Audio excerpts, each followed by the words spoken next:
ਅਹਿਮਦ ਸਲੀਮ ਤੇ ਮਾਜਿਦ ਸਦੀਕੀ ਦਾ ਨਾਂ ਪੰਜਾਬ ਦੇ ਦਾਣਾ-ਬੀਨਾ ਹਲਕਿਆਂ ਵਿੱਚ ਕਿਸੇ ਜਾਣ-ਪਛਾਣ ਦਾ ਮੁਹਤਾਜ ਨਹੀਂ। ਇਨ੍ਹਾਂ ਭਲਿਆਂ ਲੋਕਾਂ ਨੇ ਮੁਹੱਬਤ ਤੇ ਖਲੂਸ ਭਾਰੋਂ ਮੇਰੀਆਂ ਚੋਣਵੀਆਂ ਨਜ਼ਮਾਂ, ਗ਼ਜ਼ਲਾਂ ਤੇ ਕਥਿਆਂ ਦੇ ਪੰਜਾਬੀ ਤਰਜਮਿਆਂ ਦਾ ਇਹ ਮਜਮੂਆ ਬੜੇ ਕਸ਼ਾਲੇ ਨਾਲ ਤਰਤੀਬ ਦਿੱਤਾ ਹੈ, ਜਿਹਦੇ ਵਿੱਚ ਬਰਾਏ ਬੈਤ ਕੁਝ ਮੇਰੀਆਂ ਪੰਜਾਬੀ ਤੁਕਬੰਦੀ ਵੀ ਸ਼ਾਮਿਲ ਹੈ, ਤੇ ਮੈਂ ਇਸ ਗੱਲ ਲਈ ਇਹਨਾਂ ਦੋਹਾਂ ਦਾ ਬੜਾ ਸ਼ੁਕਰਗੁਜ਼ਾਰ ਹਾਂ।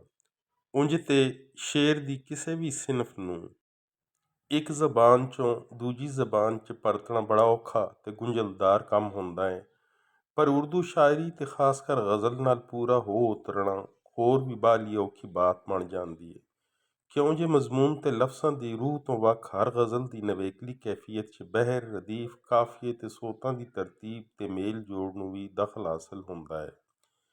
ਤੇ ਜ਼ਾਹਿਰ ਹੈ ਜੇ ਇਹ ਹਿੱਸੇ ਅਜਿਹੇ ਨੇ ਜਿਨ੍ਹਾਂ ਨੂੰ ਤਰਜਮਾਇਆ ਨਹੀਂ ਜਾ ਸਕਦਾ, ਸਿਰਫ ਇਹਨਾਂ ਨਾਲ ਮਿਲਦੇ ਜੁੜਦੇ ਲਫ਼ਜ਼ਾਂ ਤੇ ਸੋਤਿਆਂ ਦੀ ਟੋਹ ਹੀ ਲਾਈ ਜਾ ਸਕਦੀ ਹੈ।